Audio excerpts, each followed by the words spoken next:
रेती माफियांची मुजोरी वाढली. अवैध रेती वाहतुकीला कंटाळून निमगाव वायाडच्या महिला सरपंचाचा आत्मदहनाचा इशारा. सिंदखेड राजा तालुक्यातील निमगाव वायाड येथील खडकपूर्णा नदीपात्रातून लाखो ब्रास वाळूचे दिवसरात्र उत्खनन महसूल विभागाच्या आशीर्वादाने सुरू आहे. रेती घाटाचे तांत्रिक मोजमाप व CCTV फुटेज मिळवण्यासाठी वारंवार अर्ज निवेदन देऊनही महसूल विभागाने लोकप्रतिनिधींची दिशाभूल केली, असा आरोप महिला सरपंच सौ शीला चाटे यांनी केला आहे.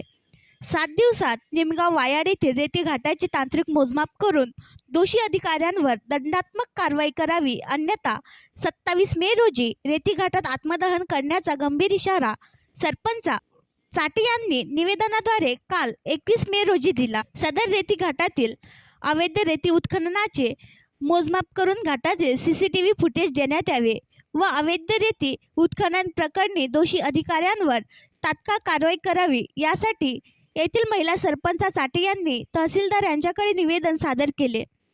निवेदनात नमूद आहे की 7 दिवसात कारवाई झाली नसल्यास रेती घाटात आत्मदहन करणार. या आत्मदहनास महसूल विभाग जबाबदार राहील, असे निवेदनात शेवटी म्हटले आहे. महसूल विभागाचे कर्मचारी फक्त या घाटात येऊन अर्थपूर्ण व्यवहार करून निघून जातात, मात्र कारवाई करीत नाही.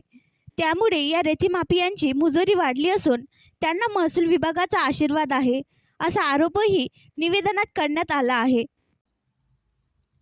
आणखी नवीन व्हिडिओ पाहण्यासाठी आमच्या देशमुख एक्सप्रेस न्यूज चॅनलला सबस्क्राईब करा, लाईक करा आणि शेअर करा.